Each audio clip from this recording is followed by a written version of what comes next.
Hillary Clinton finding her mojo, and she went on from there. Simon Marks, who was at the debate and in fact joins us now live from Hofstra University.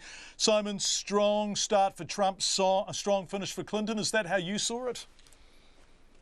Oh, definitely, John. I mean, I think in essence it was two debates. I mean, the first 20 minutes, Donald Trump was holding his own, and I think you're absolutely right to pick out that excerpt where he's talking about the Trans-Pacific Partnership and really hitting Hillary Clinton hard for what has been a shifting set of positions that she has adopted towards the TPP over the last year.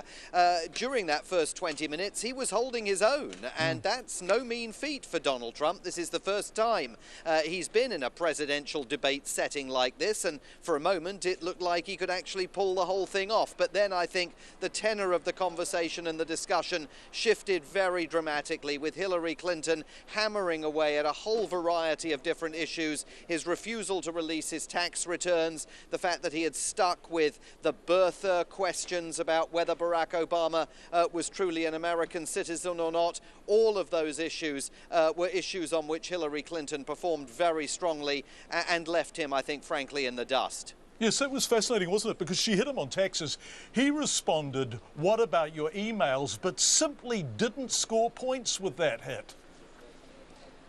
Yeah, a big miss, I think, there for Donald Trump. I mean, there was a brief section where he was trying essentially to negotiate and say, well, I'll release my taxes if you release the 33,000 emails that you've deleted. And that actually secured a cheer in the room from some of those people watching, to the point where Lester Holt, the NBC moderator of this debate, admonished the audience and reminded them that they were supposed to remain silent until the end of the debate. But he never came back to the issue of the emails, and there was an opportunity to do that later in the debate when the conversation turned to cyber security. That may have been a big miss by Donald Trump. It's interesting, isn't it? Because CNN's poll gave it to Clinton. The pundits, most of them broadsheet, of course, are giving it to Clinton. I went to Fox to see what they were saying, and they reluctantly seem to be giving it to Clinton. But is it enough, do you think, to win over the undecided, the swinging voters who really seem bewildered by the whole affair? That, John, is the only question that matters. And I've got to tell you, all the pundits here who are now saying, well, Hillary Clinton won this debate, many of them just a couple of hours before it began, in private conversations we were having with them over in the spin room there, said they thought this was going to be a bit of a dull affair. Both these candidates would come into the room dialing it back, not wanting to run any major political risks. Well, this wasn't a dull and sedate affair at all. This is such an unconventional election campaign. It has challenged the conventional wisdom every step of the way. Donald Trump has managed to do that since he threw his hat into the ring here. So the conventional wisdom tonight says Hillary Clinton won the debate.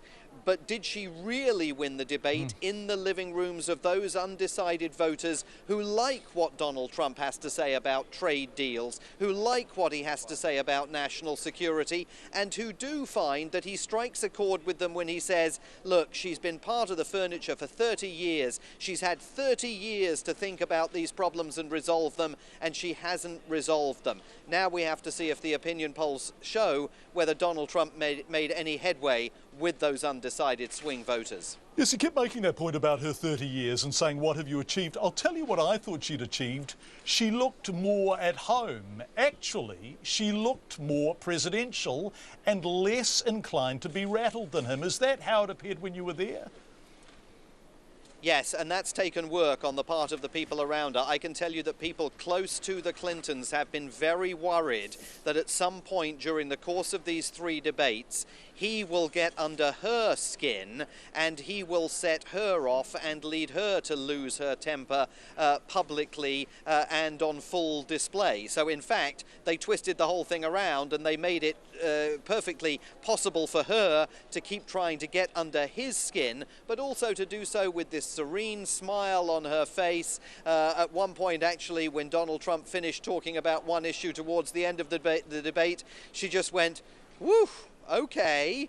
I mean, this was a very controlled performance. There were clearly well-rehearsed lines in there that she used, I think, to relatively good effect. But again, how that plays with an audience that has known Hillary Clinton for 25 years, that's a very big question. Same question we were asking after her convention speech. Can you successfully reintroduce Hillary Clinton to an audience that has known her for a quarter of a century? And that, Simon Marks, is the question. Thank you, Simon, who was at the debate. Fascinating experience to be at it and joined us live from Hofstra University.